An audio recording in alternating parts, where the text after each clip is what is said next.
Hello guys, I am RJ Manisha from 2nd BSc IT. I hope you all are doing well, and today's videos is gonna be about the constructor and destructor.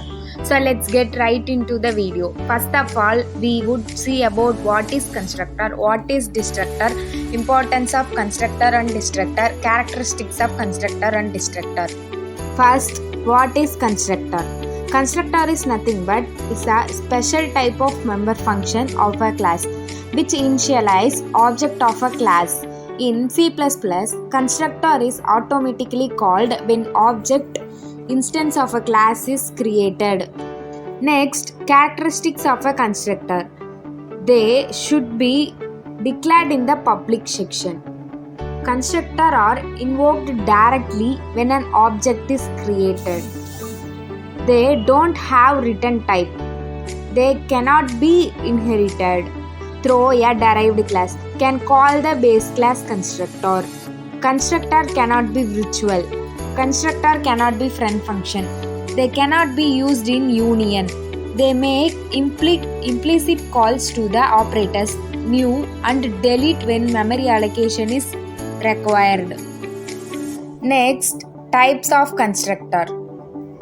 There are default constructor, parameterized constructor, and copy constructor and dynamic constructor. Default constructor is nothing but a constructor with no parameters is known as default constructor. Next, parameterized constructor. In C++, a constructor with parameters is known as parameterized constructor.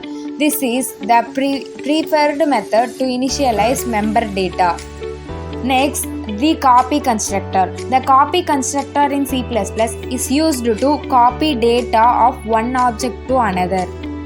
Next, dynamic constructor. Dynamic constructor is nothing but the constructor can also be used to allocate memory while creating objects. Next, we would see about what is destructor. Destructor is a special class function which destroys the object as soon as the scope of object ends. The destructor is called automatically by the compiler when the object goes out of scope. The syntax for destructor is same as that for the constructor. The class name is used for the name of destructor with the tilde sign prefixed to it. Next, characteristics of destructor. It has same name as the class name, but it preceded by tilde sign. It has no return type and do not take any arguments. It cannot be overloaded. It is called whenever the object gets out of its scope. Destructor functions obeys the usual access rules. Destructor functions has no arguments can be provided. They cannot be inherited. The destructor may not be static. It is not possible to take the address of a destructor. Next, difference between the constructor and destructor. Constructor are special type of method used to initialize objects of its class. A destructor is called when an already existing instance of a class is destroyed. The name of the constructor must be same as the name of the class. Destructor, they have the same name as the class name except they are prefixed with the tilde symbol.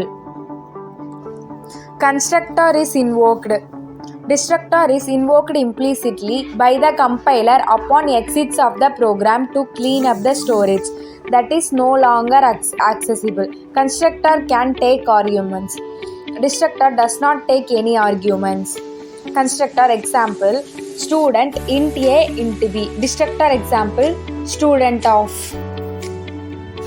Next, importance of a constructor. The class data members cannot be initialized like variables of built-in data types or derived data types because the class data members are available in different access mode which may not be available to the outside world. Therefore, to initialize the data members of a class, we may define an extra function. Next, importance of destructors. Whenever objects are created, they occupy some memory space. If we do not destroy the object, the memory will remain allocated to them. Therefore, for the efficient utilizations of memory, we must destroy the object when they are not required. I hope you all enjoyed this video and learned a lot. Thank you guys.